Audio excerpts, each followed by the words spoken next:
What's up, y'all? Welcome back to the channel and Teaching Tuesday, where we dispel false information and try and make things tangible so you can be successful and not hit your ceiling too quickly. So this week, we wanted to tackle a topic about why am I dropping my shoulder?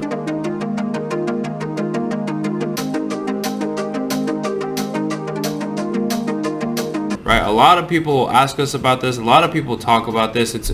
I believe there's a lot of misinformation out there. So the first thing that we got to understand is how the body kind of works. Okay, I would say majority, probably at least 80% of the time, when your shoulder is dropping or anything's going on with your shoulder, if your shoulder's pulling out, anything like that, it has something to do with your hips more than your shoulders.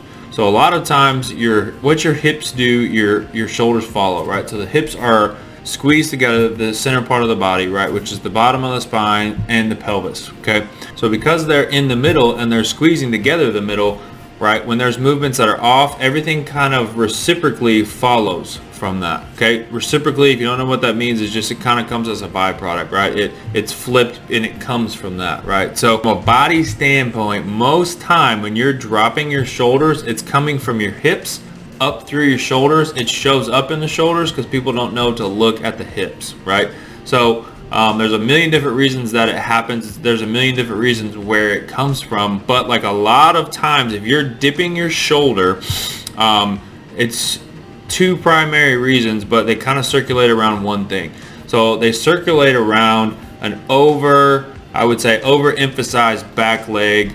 So I would say too much weight on the back leg. If you're dipping your shoulders, right? So I'm right-handed, right? So if I'm dipping my shoulders, most times people aren't trying to go like this and swing straight up and hit the ball to right above them on the tee.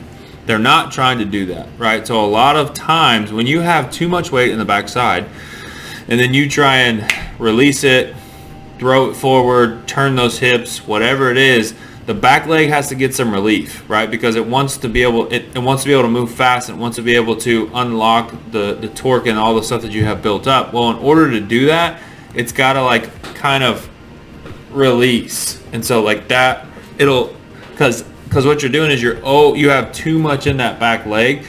And so then like when it's in the ground, like in order to move forward, right, it kind of has to do another movement. Okay, and so a lot of times that movement is get unlocked so I can go forward. Well, again, as you can see, right, like that's dropping my shoulder. People assume that's just because you're trying to hit the ball up or you're trying to this, or most times, you can't say all, but most times that it's really probably from a backside that's too over-engaged, right? Because I think a lot of times we over-teach the backside, and what I mean by that is, unlock this and fire this here, and all of those things are good if they're taught correctly, right? If they're taught in sequential order, if they're taught in you understanding how that works, right? But if you have an overactive backside, it'll really affect where the bat comes in, what the bat does. And then, a blanket thing to say is stop dropping your shoulders, or hey, like I'm doing this. So a lot of times it's either that or you're landing your front leg, like your hips will be at an angle, right, that is jagged, and so your front leg isn't really doing anything. So you're kind of so your preset angle is set up to where like it's already at a steep angle, right? And so then when you swing, your bat just follows the preset angle that you've already put out and put forth. So really, like almost everything comes from something. And so we really got to learn where and when those things come from, and just stop saying blanket statements, because stop dropping your shoulders doesn't fix it. Right? It may make you as a coach or this or whoever feel better, or feel like you're trying to help them, but it doesn't really do anything tangibly, because there's always something that's causing it. And so we got to figure that out, right? So if you're going to stop and if you're going to look and say, hey, that's me, I have this issue, I have this problem, a great way to look at it is shoot it from the side. Take some film and shoot it from the side. And then look at your angles before the bat starts. Look at your angles once the bat's moving through the zone. Like what are my hips and my pelvis doing? How are those lines staying? Like essentially that preset angle that we were talking about, that really just sets the train tracks for what you're going to operate on.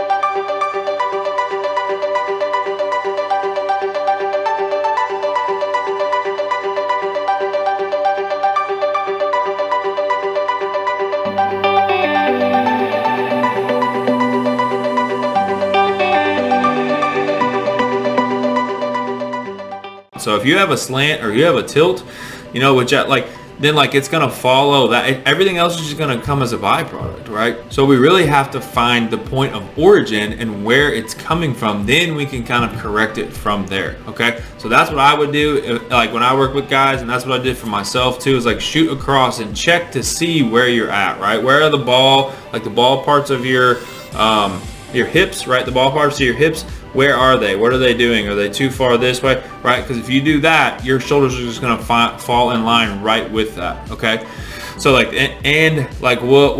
gonna do another video about this, but there's a difference between dropping your shoulders and shoulder tilt. And I don't care who you are, I don't care anybody, everybody has shoulder tilt whether you think try and hit the ball on top of the ball into the ground on top of the plate, or you're thinking pop the ball up to the catcher. Everybody has tilt because you have to be able to match the tilt of the ball coming in.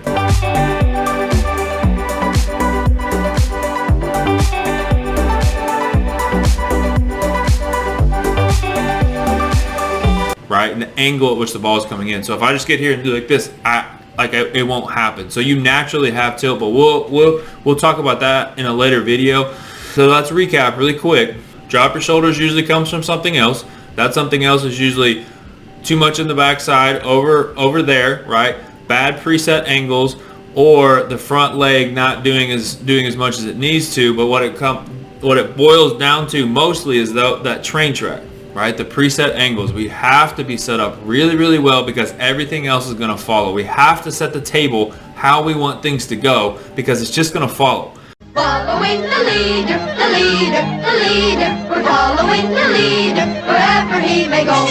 It's just going to do exactly what we're doing, right? So that I think that's why some guys you look at like a Juan Soto who talks about how his approach angle is this way, or he thinks this way, and a lot of that is because personal opinion, I think that he's so deep in his backside that his angles are kind of steep, so he has to think the other steep, right, to match, to balance it out, right? So if one's going this way, he's doing the other one to balance it out, right, and make it feel like it's in the middle and even.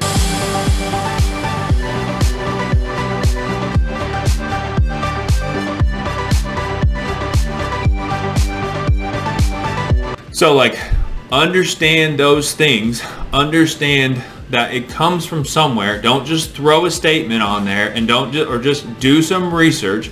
Think about it, study your swing, look from across, look from behind, look in front, do all of those things, find where it comes from, find why it's happening, and go from there. So before you go and do that, subscribe right now because I love getting these videos to you. I love helping success be made tangible to you, and I want to keep seeing you on the videos. See you later.